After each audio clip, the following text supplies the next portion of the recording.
I voted for Trump. As you can see, I'm a small business owner.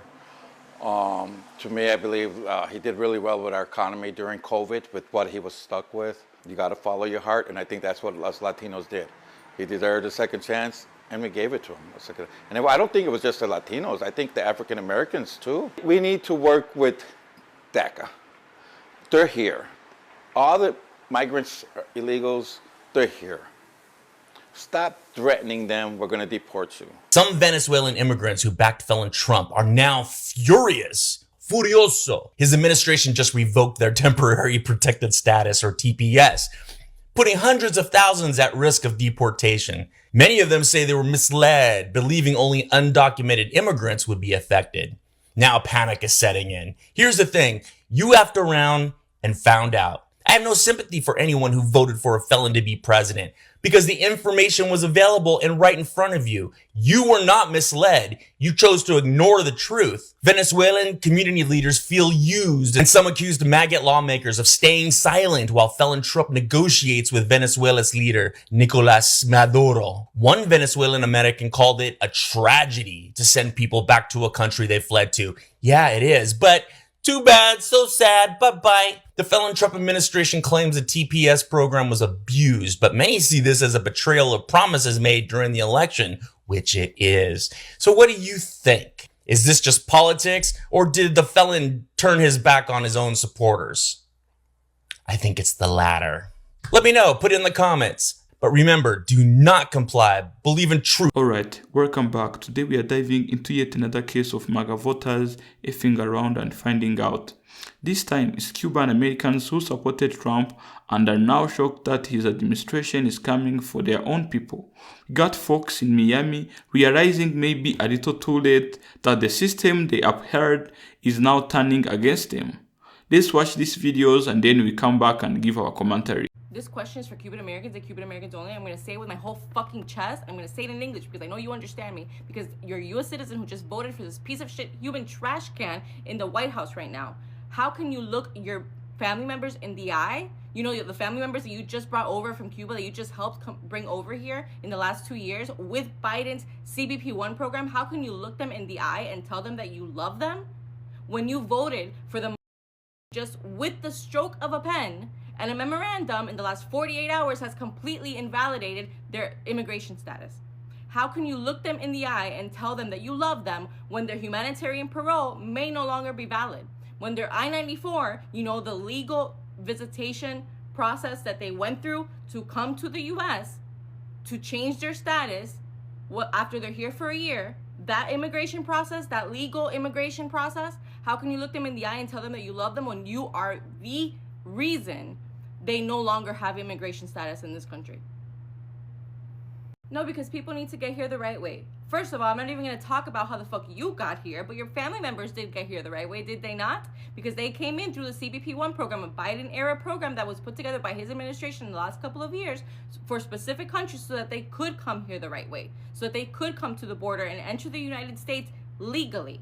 And I can talk about that program because I have family members who have also used that program to get here. They make an appointment with the CBP-1 app. They wait patiently for an appointment because sometimes it has taken 2 months, 3 months, 4, 5, 6 months to get an appointment. They go to their appointment at the U.S. border. They speak with a CBP officer. They get an interview and interrogated by a CBP officer who then determines if they get approved or not to come into the United States legally. And yes, before the trolls come for me, they can still adjust their status. They can still apply for a green card after 1 year. But in the meantime, I have zero hope that this is going to change anybody's mind in that community because I'm from Miami. I know y'all. I grew up with all of you. But I hope that you are fucking scared. I hope that you're angry. I hope that people like Maria Elvira Salazar are fucking shitting bricks and doing everything in their power to change this because she helped bring upon this fucking problem in the first place. She helped shape the fucking white supremacy that's the Miami Cuban American community. I hope that your minds are changing just a little bit and that you're starting to question your choices because we fucking told you so. You might be white in skin color, but in this country, you are a fucking other. You are not American to them. You are just as much of an immigrant and just as much of a problem for them as anybody else. I hope to God that everything that's happening right now opens up your eyes, because your family members, just like my family members who just got here, who likely had a worse time in Cuba than you did before coming here, which is why they're here in the first place, those family members deserve to be here and do not deserve everything that's happening to them right now because of people like you who think they're better than everybody else, deciding that you want to close the door behind you after this country has given you all of the fucking benefits it's giving you that it doesn't give a single other nationality. I hope to God everything that's happening right now opens up your fucking eyes. My heart is aching over this, literally aching, just like a lot of people's are. But we're not surprised.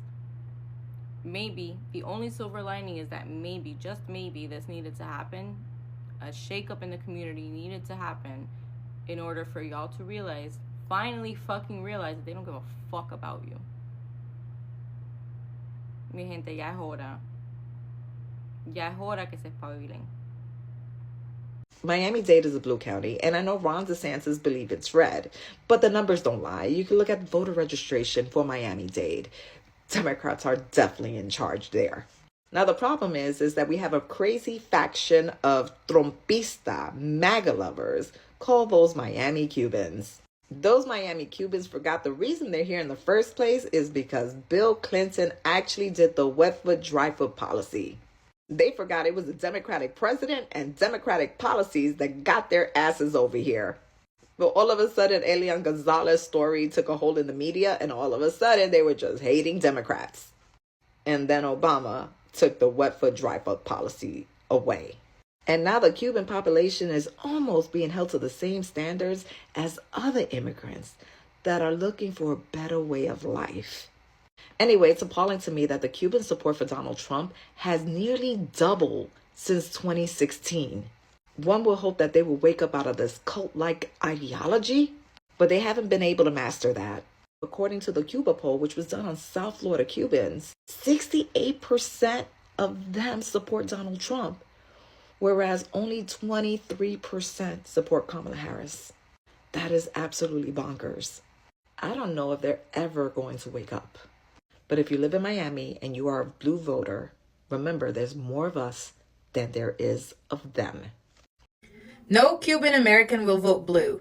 Cubans hate Democrats, Democrats hate Cubans. That's true. But what I find funny is that the people who seem to defend communism and figures like Fidel Castro, Che Guevara, Stalin, they're the ones trying to teach people who have actually been through their regimes how things are and what's right and what's wrong. And here's the irony and hypocrisy of it all. The ones who were born free have taken advantage of all the freedoms that they have because of people who died for their freedom, right? And that they don't give a shit about. These are the ones trying to tell people who had to literally escape their countries in pursuit of freedom what's right, what's wrong, what works, what doesn't work. Like, isn't this ridiculous? Wouldn't you think Cubans would hate America and Americans if the reason for their misery and destruction was really the embargo? Or the claim that everybody makes whenever we talk about how bad communist countries are, which is, oh, they're just bad because of how the U.S. has intervened, because of how the U.S. has meddled in their politics, and the U.S. has made sure to destroy them.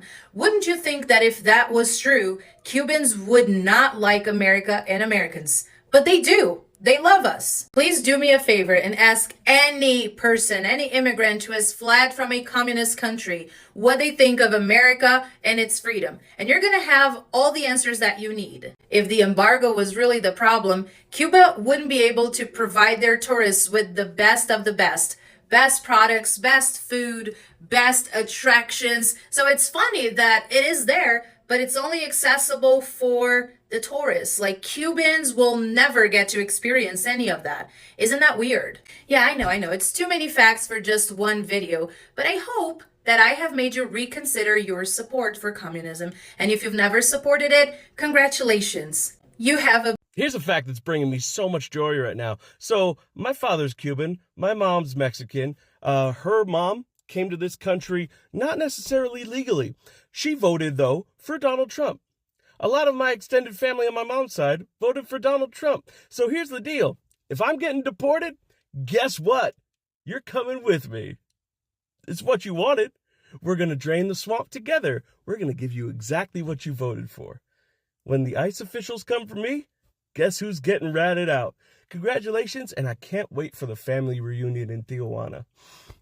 Mi gente, mwah, love your faces. For decades, Cuban migrants had special privileges that other migrants, especially black and brown ones, could only dream of. Thanks to the Cuban Adjustment Act of 1966, Cubans could arrive in the US, stay for a year, and automatically apply for a green card. No other immigrant group had this advantage. While others had to go through a long, difficult migration processes, Cubans were handed a shortcut to American citizenship. But instead of using these privileges to uplift other immigrants, many Cuban Americans, especially in Miami, turned against immigration policies that benefited other communities. They cheered when Trump put kids in cages, they supported the Muslim ban, they sided with the conservative who see all immigrants as a problem. They thought they were different, they thought they were the part of the club. But now the CBP-1 program that allowed their relatives to come in the US under Biden is being taken away by Trump. And suddenly they are shocked. Now they want sympathy. Now they want justice. Where was this energy when Trump was attacking other immigrants? One of the most infuriating things about the Cuban MAGA voters is their selfishness. They benefited from easy migration policies, yet they push anti-migration rhetoric the moment they become citizens. They want to close the doors behind them and act like no one else deserves the same opportunities they had. And the person in the video is absolutely right. Their family members did everything the right way. They followed the rules, they made appointments, waited months, got interrogated by the border officers, and still got in the US legally. But because of MAGA policies, their legal status is now at risk. Now, how did these Cuban MAGA voters explain this to their own families? How they justify voting for someone who just made their own relative illegal? Do they still think they're better than other Latinos? Do they still believe they are honorary white people? Because let's be real, they were never accepted in the US. The Republican Party doesn't see them as equals. They're just another immigrant problem to be dealt with. This person in the video says something important. Maybe this was necessary for Miami Cuban community to wake up. Because for years, Cuban Americans in Florida have supported white supremacist policies, thinking they were immune to the consequences. They were not. This should be a lesson for all immigrants. Lining with the far right will never protect you. The GOP will use you when it's convenient. By the moment they don't need your vote anymore, you're just another foreigner. Now we did actually wake people up. Maybe few people, but Miami's Cuban community is so deep into right-wing propaganda that they might double down on their own delusion instead of admitting they were wrong.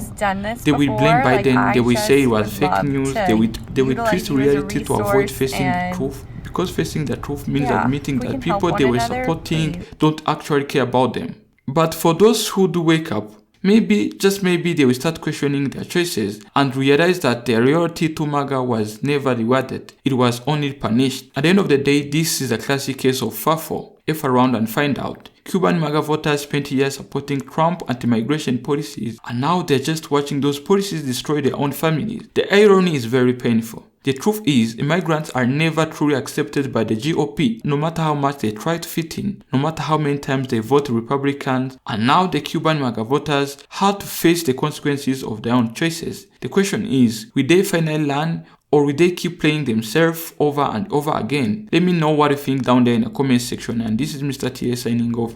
Ciao.